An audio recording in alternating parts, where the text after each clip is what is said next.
말씀의 제목은 부활은 최후 승리이다. 부활은 최후 승리이다입니다. 먼저 말씀을 증거하기 전에 이렇게 추운 겨울날 길도 미끄러운데 여기까지 오시느라고 너무 수고 많으셨어요. 우리 옆 사람 보고 잘 오셨습니다 한번 인사하겠습니다. 예, 참 잘 오셨습니다. 예.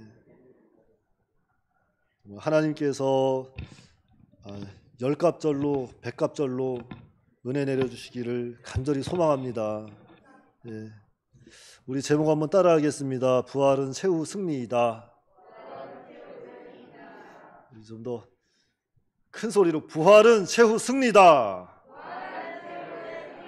예, 아멘입니다. 부활은 최후 승리가 맞습니다. 예, 옳습니다.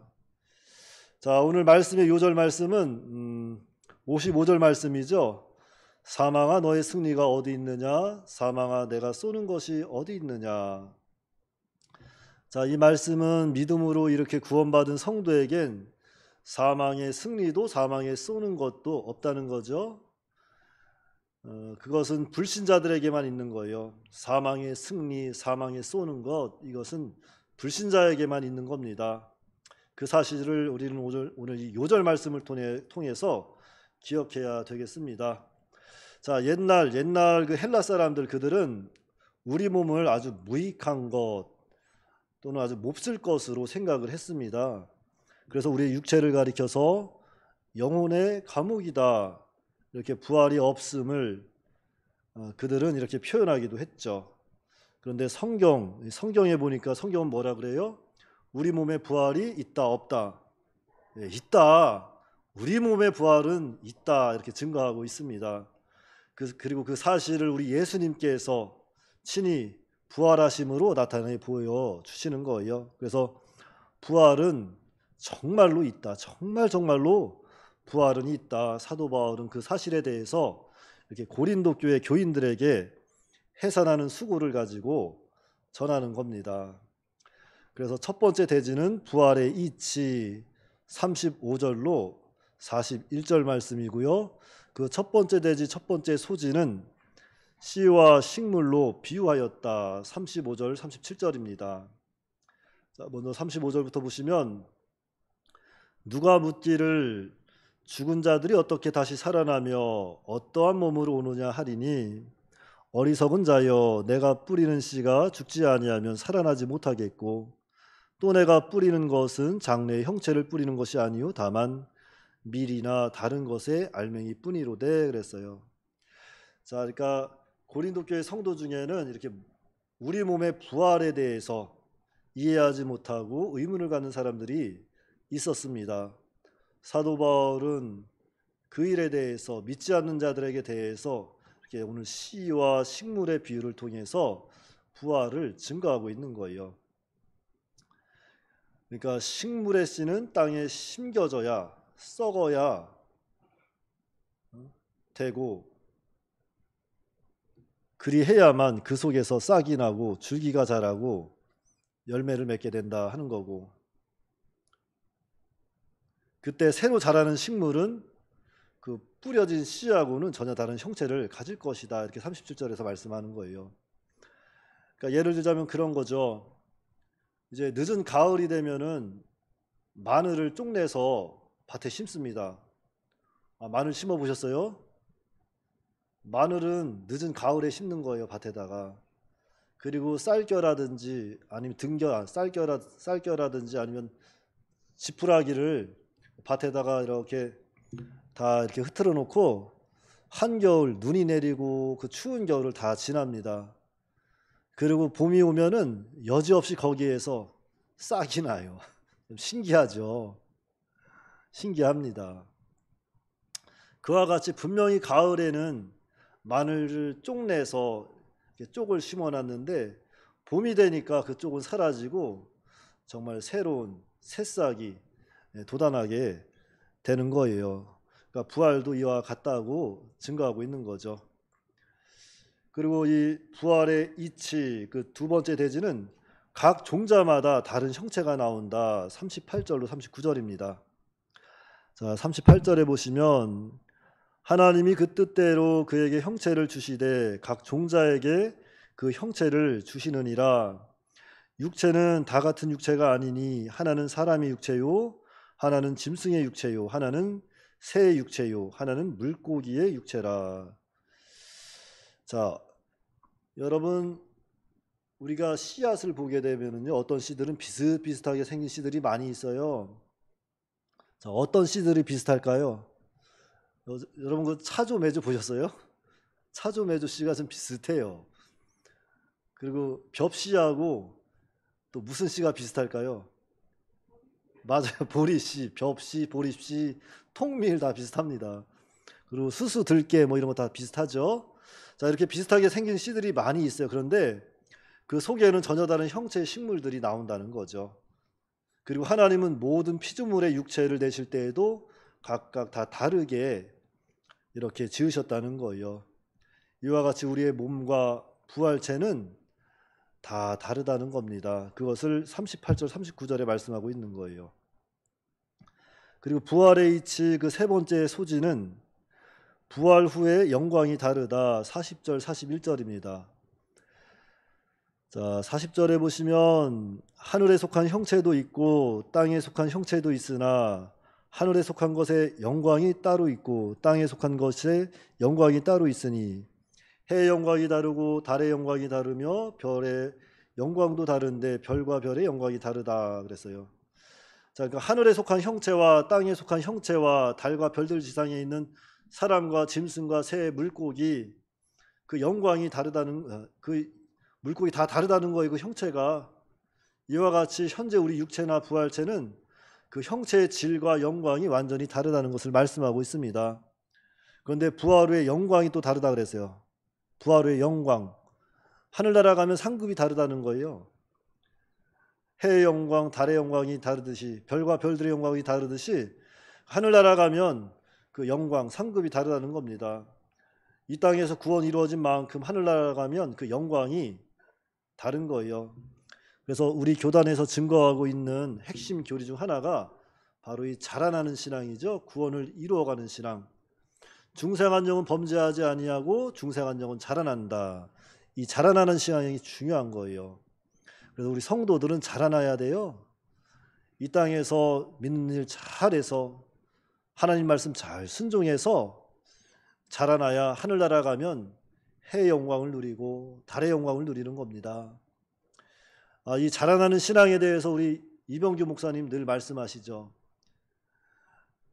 하나님의 말씀을 잘 순종해서 잘 자라나서 구원을 잘 이루면 하늘나라 가면 무슨 모자 쓴대요? 금면류관 쓴다 그래. 금면류관. 그런데 이 땅에서 믿는 일 하지 못하고 맨 끝에 가서 꼬랑지 가까스로 구원받은 사람 하늘나라 가면 무슨 모자 쓰고 있대요? 개털 모자 쓰고 있다고. 아니, 그런 발상은 어떻게 했는지 모르겠어요. 개털 모자 쓰고 있다고. 아이고. 그래서 우리가 개털 모자 쓰면 안 돼요. 예수님께까지 자라나서 이 금면류관 쓰고 정말 그곳에서 우리 주님과 함께 앞서간 선진들과 함께 영생 복락을 누려야 하겠습니다. 자, 두 번째 대지는 부활체의 특징 42절로 57절까지 말씀이고요. 자, 부활체의 특징 그 첫 번째 소지는 부활의 정의입니다. 부활의 정의. 예, 부활의 정의. 그러니까 부활이 무엇이냐? 부활이라는 것이 무엇이냐? 부활은 이런 것이다 하는 것이 부활의 정의죠. 자, 그럼 부활은 무엇입니까? 부활. 다시 살아나는 거 부활이죠. 다시 살아나는 거. 죽었다가 다시 살아나는 것이 부활입니다. 1000년 전에 죽었던지 100년 전에 죽었던지 어제 죽었던지 그런 거 상관없이 다 살아나는 것이 부활이다 하는 거예요. 그러니까 여기서 부활이 있다고 증거하는 것은 정말로 사람이 죽으면 부활한다 하는 것을 말씀하고 있습니다. 그리고 부활체의 특징 그 두 번째 특징은 부활체의 특징입니다. 부활체의 특징.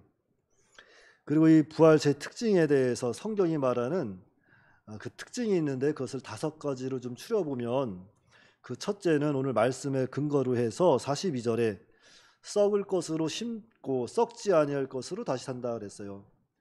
고린도전서 15장 42절 말씀이죠. 죽은 자의 부활도 그와 같으니 썩을 것으로 심고 썩지 아니할 것으로 다시 살아나며 그랬어요. 그러니까 현재 우리 몸은 살과 피를 가지고 있죠. 그 몸이 죽으면 그 몸은 썩는 몸이 되는 거예요. 그런데 부활 때는 다시는 썩지 않을 신령한 몸으로 다시 살아난다는 겁니다. 자, 왜냐하면 신령한 몸으로 부활해야만 영원한 하나님의 나라에서 영생하기 때문이에요. 하나님의 나라를, 그 영원한 하나님의 나라를 유업으로 받을 수 있습니다. 그래서 우리는 다 부활체로 변화될 거예요. 변화될 것이라고 여기 50절 51절에서 말씀하고 있는 겁니다. 자, 그렇다면 우리 부활의 때는 언제인가? 다들 아시겠지만 예수님 부활하실 때, 예수님 재림하실 때죠. 예수님 재림하실 때가 우리가 부활할 때예요. 예수님 재림하시면 우리는 다 부활체로 변화가 되는 겁니다. 데살로니가전서 4장 16, 17절 말씀에 주께서 호령과 천사장의 소리와 하나님의 나팔 소리와 함께 친히 하늘로부터 내려오실 것이니, 요거 예수님의 재림을 말하는 거잖아요. 그리스도 안에서 죽은 자들이 먼저 일어나고 이 부활을 이야기하는 거예요. 그 다음에 우리 살아남아 있는 자들이 그들과 함께 구름 속으로 끌려 올라가 공중에서 주님을 영접할 것이니, 휴거를 이야기하는 겁니다. 휴거. 그리하여 우리가 항상 주님과 함께 있게 될 것이다.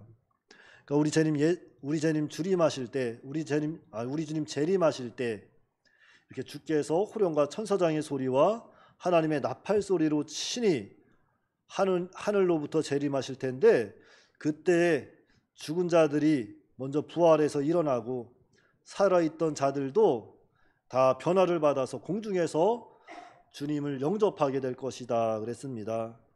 그러니까 현재 우리가 죽으면 우리 몸은 썩어요. 그런데 예수님 재림하시면 반드시 썩지 않을 몸으로 부활하게 된다 증거하고 있는 거예요. 그러면서 54절 말씀에 사망을 삼키고 이기리라고 기록된 말씀이 이루어지리라 그랬어요. 자, 이 말씀은 호세아 선지자가 예언한 말씀이죠. 호세아 13장 14절 말씀을 14절에 예언한 말씀인데, 그 말씀을 인용한 거예요. 그 말씀이 그 말씀대로 이루어질 것이라고. 그런데 이 말씀의 뜻은 바로 이 생명이 사망을 삼키고 승리하게 될 것을 역설적으로 설명하고 있는 겁니다. 그러니까 그리스도의 부활과 성도의 부활로 말미암은 승리는 사망을 완전히 이기고 삼키고 멸절시키고 만다는 거예요. 그러니까 이 예수님을 믿음으로 말미암은 이 부활, 이 영생, 부활의 영생, 이 부활 신앙은 사망이 힘을 쓰지 못하는 겁니다. 아무리 사망이 그 예수 믿는 사람을 어떻게 해서든지 사망 가운데 쏘려고 해도 부활 신앙은 사망이 어찌할 수가 없어요. 그러니까 이 부활 신앙 가지고 살아야 돼요. 부활의 소망을 가지고 살아야 합니다. 그래서 오늘 본문 55절 56절 말씀해 보시면, 사망아 너의 승리가 어디 있느냐, 사망아 내가 쏘는 것이 어디 있느냐, 사망이 쏘는 것은 죄요 죄의 권능은 율법이라. 자, 이것은 사망의 본성을 이야기하는 본성. 그러니까 본래 사망이라는 것은 사람을 이기고 정복하고 사람을 쏘는 겁니다. 그래서 사망이 들어오면 아무리 영웅 호걸이라고 할지라도 이기지 못하는 거예요. 아무리 행복한 가정이나 사회를 할지라도 사망이 찾아와서 쏘면 고통을 당하고 마침내 사망에게 정복을 당하는 겁니다. 그런데 이 사망은 죄로 인해서 세상에 들어왔고, 그 사망의 권세는 하나님의 율법에 있다 말씀하고 있는 거예요. 그리고 부활체의 특징, 그 두 번째는 43절 말씀이죠. 욕된 것으로 심고 영광스러운 것으로 다시 산다. 그리고 세 번째는 약한 것으로 심고 강한 것으로 다시 산다. 그리고 44절에 그 네 번째, 육체의 몸으로 심고 신령한 몸으로 다시 산다 그랬고, 그리고 다섯 번째는 의인의 부활체는 예수 그리스도의 영광의 부활체와 같이 시간과 공간의 제약을 받지 않는 몸일 것이다. 45절로 49절 말씀이에요. 자, 여러분이 첫사람 아담은 생명체가 되었을 뿐이지만 마지막 아담 그리스도께서는 이렇게 생명을 주시는 영생이 되셨다. 45절에 말씀하고 있습니다. 그렇기 때문에 예수 믿는 성도는 예수 그리스도께서 주시는 그 생명을 이미 받았기 때문에 죽지 않는 거예요. 그래서 부활도 하게 된다는 겁니다. 그리고 46절부터는 아담은 육체에 속한 자였지만 그리스도는 신령한 분이셨고, 47절에 아담은 땅의 흙으로부터 창조됐지만 그리스도는 하늘에서 오셨다. 그 그리스도를 믿는 성도는 이렇게 믿음으로 말미암아 주님이 주시는 신령한 부활체를 갖게 될 것이다 증거하고 있습니다. 그러면서 흙에 속한 자들, 즉 부활하기 전에 육체, 이 흙에 속한 자들은 흙에 속한 자, 즉 아담과 같고, 하늘에 속한 자들, 부활한 몸입니다. 하늘에 속한 자들은 저 하늘에 속한 자 그리스도와 같다. 그것이 48절 말씀이고, 그래서 그리스도와 같이 신령한 몸을 갖게 될 것이다 말씀하고 있는 거예요. 그래서 이 성경은 증거하기를 이 부활에 대해서, 이 신령한 몸에 대해서 요한복음 20장 19절에 이렇게 이야기하고 있어요. 이날 곧 안식 후 첫날 저녁 때에 제자들이 유대인들을 두려워하여 모인 곳에 문을 닫았더니 예수께서 오사 가운데 서서 이르시되 너희에게 평강이 있을지어다 그랬어요. 자, 이것은 부활 후 주님이 제자들에게 나타난 모습이잖아요. 아니 분명히 저녁 때 제자들이 유대인들이 두려워와서 문을 닫고 있었는데 호련히 하나님께서 그 가운데 서서 말씀하시는 거예요. 그리고 누가복음 24장 31절 말씀에도 그들의 눈이 밝아져 그인 줄 알아보더니 예수는 그들에게 보이지 아니하시는지라. 어디서 많이 들은 말씀이죠. 엠마오로 내려가는 그 두 제자들을 만나가지고 저녁 식사 갔는데 그 식탁 자리에서 그들이 예수님의 말씀을 듣고 막 마음이 뜨거워지니까 아, 이분이 예수님인가 할 때 예수님이 싹 사라지잖아요. 이런 신령한 몸을 갖게 된다는 거죠. 빌립보서 3장 21절 말씀에도 그는 만물을 자기에게 복종하게 하실 수 있는 자의 역사로 우리의 낮은 몸을 자기 영광의 몸의 형체와 같이 변하게 하시리라. 예수님께서 우리의 몸을 자신의 형체와 같이 이렇게 변하게 하신다 그랬어요. 그러니까 우리가 부활할 때는 이렇게 부활하신 그리스도의 몸과 같이 영광스럽고 존귀하고 이렇게 신령한 몸이 되어서 시간과 공간의 제한을 받지 않는다. 성경이 증거하고 있습니다. 자, 그 다음에 이 부활체의 특징, 그 세 번째 대지는 부활의 대상입니다. 부활의 대상. 자, 이 부활의 대상 어디까지 대상이 될까요? 부활의 대상. 자, 여기서 문제 나갑니다. 자, 부활. 예수님 믿는 사람만 부활 받을까요? 예수님 안 믿는 사람도 부활될까요? 자, 아담 이후에 모든 사람은 다 부활의 대상이에요. 아담 이후에 모든 사람은 다 부활의 대상이다. 그러니까 부활의 대상은 이렇게 모든 예수 믿는 의인들뿐만이 아니라 모든 악인들도 포함이 된다. 그런데 의인들은 영원한 생명의 부활로 복된 부활을 할 것이고, 악인들은 영원한 형벌의 부활, 부끄러운 부활을 하게 될 것이다 이야기합니다. 그리고 그 말씀을 다니엘 12장 2절 말씀에 땅의 티끌 속에서 자는 자의 무리들이 깨어날 것인데 어떤 자에게는 영생이 있겠고 어떤 자에게는 수치와 영원한 모욕이 있을 것이다 그랬고, 요한복음 5장 29절 말씀에도 그때 이것은 예수님 재림 때죠. 마지막 심판 때, 그때 선한 일을 행한 자들은 생명의 부활로, 악한 일을 행한 자들은 심판의 부활로 나올 것이다. 그래서 그러니까 예수님 믿으면 어떻게 부활한다고요? 영광스러운 부활로, 정말로 존귀한 영광스러운 부활로 천국에 가는 것이고, 예수님을 믿지 아니하면 부끄러운 부활, 영원한 지옥에서 고통받는 멸망당하는 그런 부활을 어, 하게 될 것이다 말씀하고 있습니다. 그러니까 우리는 어떻게 해야 돼요? 다 예수님을 믿고 천국 가야 돼요. 예수님을 마음으로부터 믿고 영접하고 천국 가야 합니다. 천국 가야 돼요.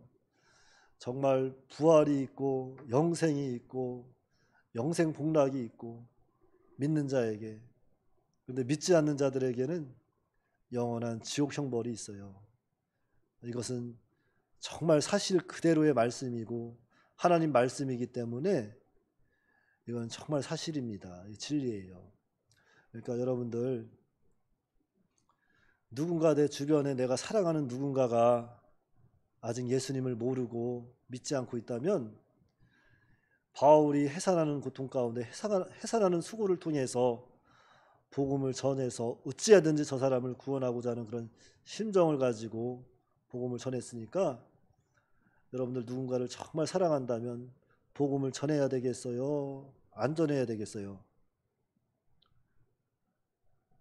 아직도 천국하고 지옥이 막 안 와닿죠. 이게 막 보여지고 막 해야 그냥 아이고 형님 예수님 믿어야 산다고, 형님 예수님 믿으시라고 그냥 바지끄레기 잡고 그냥 달려갈 텐데 그게 안 돼서 참 아쉽습니다. 아쉬워요. 우리가 다 이런 영광스러운 부활이 있고 영원한 형벌이 있다는 것을 확실하게 믿고 복음을 전해야 합니다. 그래서 죽은 영혼을 주님 앞으로 인도해야 돼요. 자, 그리고 부활체의 특징 그 네 번째 소지는 부활 후 심판입니다. 부활 후 심판. 자, 그러니까 부활한 자들은 하나님의 심판대 앞에서 행한 대로 심판을 받는다 그랬어요. 요한계시록 20장 12절부터 보시면 또 내가 보니 죽은 자들이 큰 자나 작은 자나 그 보좌 앞에 서 있는데 책들이 펴져 있고 또 다른 책이 펴져 있으니 곧 생명책이다. 죽은 자들이 자기들의 행위에 따라 책들에 기록된 대로 심판을 받았다. 또 바다가 그 안에 있는 죽은 자들을 내어주고 사망과 음부도 그 가운데서 죽은 자들을 내어주니 각 사람이 그들의 행위에 따라 심판을 받고 사망과 음부도 불못에 던져지니 이것이 둘째 사망 곧 불못이다. 누구든지 생명책에 기록되지 않은 자는 불못에 던져졌다 그랬어요.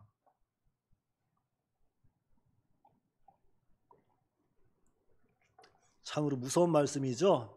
누구든지 생명책에 기록되지 않은 자는 불못에 던져졌다. 잘난 사람, 못난 사람, 많이 배운 사람, 덜 배운 사람 그런 거 상관없이 누구든지 생명책에 기록되지 않은 자는 불못에 던져졌다 그랬어요. 그러니까 마지막 부활 때 모든 부활한 자들이 하나님의 심판대 앞에 행한 대로 서게 되고 또한 행한 대로 심판을 받게 될 것입니다. 이것은 변치 않는 사실이고 진리예요. 그런데 여기서 한 가지 중요한 것은 예수 믿는 사람은 불심판받지 않습니다. 심판받지 않아요. 다만 상급이 따르는 거예요. 예수 믿는 사람에게는 상급. 이 땅에서 선한 일, 믿음으로 행한 그 모든 일에 대해서 하나님 나라 가면 보상을 받는 겁니다. 그러나 예수 믿지 않은 사람들, 아무리 이 땅에서 도덕적으로 선한 일을 행했다 할지라도 그들은 다 지옥에 가는 거예요. 하나님 앞에 인정을 받지 못하는 겁니다. 그래서 예수 그리스도로 말미암아 의의 옷을 입은 자들만이 하나님께 인정받고 영원한 천국에 가서 상급을 받고 영생복락을 누리게 된다 하는 것을 사도 바울은 지금 고린도 교회에다가 계속 증거하고 있는 겁니다. 그래서 오늘 우리도 이 말씀을 믿어야 돼요. 믿으시고 아하 그렇구나. 우리가 예수님을 믿어야만 하나님의 나라 가고 영생을 얻고 되는 것이구나. 확실히 믿으시고 죽으면 부활한다는 것을 또 확실히 믿으시고 부활 소망 가지고 살아가시기 바래요. 그리고 세 번째 대지는 부활을 믿는 성도의 자세입니다. 부활을 믿는 성도의 자세 57절 58절 말씀입니다. 그래서 첫 번째 소지는 부활은 최후 승리이다. 57절 말씀이죠.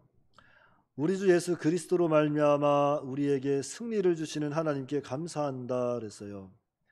자, 성도는 부활이 있음을 확실히 믿고 살아야 되겠어요. 성도에게 부활은 참으로 영광스러운 최후 승리임을 믿고 살아야 할 것을 말씀하고 있는 겁니다. 그리고 이 승리를 주신 하나님께 감사해야 돼요. 왜냐하면 하나님께서는 이 부활로서 우리 인생의 모든 해답을 주셨기 때문이죠. 자, 옛날부터 많은 사람들은 인생에 대해서 많은 의문을 품고 살아왔어요. 인생은 무엇인가? 인생은 어디에서 왔다가 어디로 가는가? 인생은 나그네 길, 뭐 이런 노래도 있고 그러잖아요. 인생에 대해서 많은 노래를 하고 있어요. 그렇죠. 그리고 인생은 과연 하나님의 피조물인가? 그렇다면 하나님은 정말 살아계신가? 이런 많은 의문을 가지고 살아왔습니다. 그런데 하나님께서는 이 모든 인생의 해답을 이렇게 부활의 영광을 통해서 보여주셨다는 거죠. 인생의 문제에 대해서 해결해 주신 거예요. 그러니까 하나님께 감사해야 합니다. 우리 인생의 모든 문제를 해결해 주신 거예요. 이 땅에서 조금 잘 되고 영광을 누리고 그것도 잠깐의 행복일 수 있어요. 사실은. 그러나 영원한 행복을 부활을 통해서 우리에게 보여주신 겁니다. 영원한 행복. 여러분 100년 동안 대통령 하다가 죽고 지옥 가고 싶어요? 아니면 100년 동안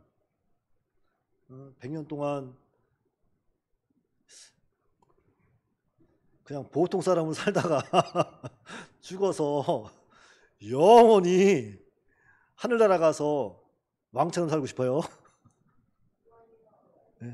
1번이요, 2번이요? 2번이죠. 바로 이 소망을 주셨다는 거예요. 부활로 우리 인생의 해답을 이렇게 보여주셨다는 거예요. 그러니까 감사해요, 안 감사해요? 그거 감사하라는 거예요. 지금 바울은. 우리가 이런 감사가 우리 속에 살아 역사해야 돼요. 이런 감사가 살아 역사해야 됩니다. 그러면 뭐 세상에서 조금 부족하게 살아도 남들처럼 살지 못한다 할지라도 남들 보고 남들만큼 배우지 않았다 할지라도 뭐 그것 때문에 상처받고 그것 때문에 뭐 시험 들고 그러지 않아요. 그저 감사합니다. 그저 감사해요. 그저 구원받은 은혜에 감사하고 부활 소망 주신 은혜에 감사하고 그저 감사하세요. 그리고 이 부활을 믿는 성도의 자세의 그 두 번째 소지는 흔들림 없이 주의 일에 힘써야 한다. 58절입니다. 그러므로 내 사랑하는 형제들아 견실하며 흔들리지 말고 항상 주의 일에 더욱 힘쓰는 자들이 되라. 이는 너희 수고가 주 안에서 헛되지 않을 줄 알미라. 자, 견실하며 흔들리지 말고 항상 주의 일에 더욱 힘쓰는 자가 되라 그랬습니다. 왜냐하면 주 안에서 이룬 그 모든 수고가 결코 헛되지 아니하기 때문이다 그러는 거예요. 그러니까 성도가 부활하면 우리 주님 안에서 행한 그 모든 일들에 대한 결산의 때가 있습니다. 그러니까 그때를 우리는 기억하고 그때까지 우리는 흔들림 없이 주의 일에 힘쓰는 믿음의 삶을 살아가야 되겠어요. 빌립보서 3장 13, 14절 말씀에 형제들아 나는 아직 내가 잡은 줄로 여기지 아니하고 오직 한 일 즉 뒤에 있는 것은 잊어버리고 앞에 있는 것을 잡으려고 하나님께서 그리스도 예수님 안에서 위로부터 부르신 부르심의 상을 위하여 표대를 향하여 달려간다. 사도 바울이 고백이죠. 사도 바울이 빌립보 교회에 보내는 편지입니다. 근데 여기 보니까 앞에 있는 것 그랬잖아. 앞에 있는 것. 뒤에 그 사도 바울이 했던 건 다 잊어버리겠다는 거예요. 자기가 한 거는 다 하나님의 은혜니까. 그러나 앞에 있는 것, 즉 영적인 것, 신령한 것, 하나님의 뜻에 합당한 것, 예수 그리스도를 닮아나가는 것, 이것을 앞세워서 전력 질주하겠다 하는 겁니다. 전력 질주. 여러분 달리기 해보셨어요? 100m 달리기 해보셨어요? 자, 100m 달리기 하면 어떻게 해요? 전력 질주예요? 아니면 두리번 이 사람 한번 구경하고 가다가 잠가서 저 사람 한번 보고 그래요? 전력 질주하죠. 자, 옛날에 토끼하고 거북이가 살았대요. 그래서 하루는 토끼가 거북이고 야 나랑 한번 100m 한번 달리기 한번 해볼까 했대요. 그래서 둘이 하는 날 만나가지고 100m 달리기를 하는 거예요. 토끼가 막 달렸대요. 달리다가 뒤를 한번 싹 봤더니만 거북이가 아주 눈에 보이지 않을 만큼 저기 멀리 떨어진 거예요. 그래서 결승선 앞에서 토끼가 거북이 올 때까지 기다리는 겁니다. 기다리다가 그만 하도 오다 기다리다 안 오니까 잠이 들어버렸네요. 근데 이 거북이가 어떻게 됐어요? 거북이는 느릿느릿 오늘이냐 내일이냐 어찌됐든 간에 저 결승선만 보고 가련다 하고선 열심히 갔더니만 결국에 누가 이겼어요? 거북이가 이겼습니다. 그러니까 느려도 우리는 이렇게 거북이처럼 뒤돌아보지 말고 앞만 보면서 이렇게 일심정력 기울이면 언젠가는 앞서게 되는 겁니다. 그러니까 우리는 앞만 보고 그리스도의 표대만 향해서 달려가는 그러한 믿음의 전진을 해야 되겠습니다. 그러므로 부활은 최후 승리다. 우리가 이 말씀을 통해서 기억해야 할 것은 우리가 성도와 인생을 살아가다 보면 환경 때문에 어떠한 상황 때문에 힘들고 괴로울 때가 있습니다. 그럴지라도 그것 때문에 환경에 지배받지 말고 시험 들지 말고 언제나 부활의 소망을 품고 가슴속에 부활의 소망을 품고 또 부활의 상급을 바라보고 우리 주님이 맡겨주신 그 사명, 그 주님의 일을 더욱 힘쓰는 그런 믿음의 삶을 살아가는 저와 여러분들이 다 되시기 바랍니다. 예, 기도하겠습니다.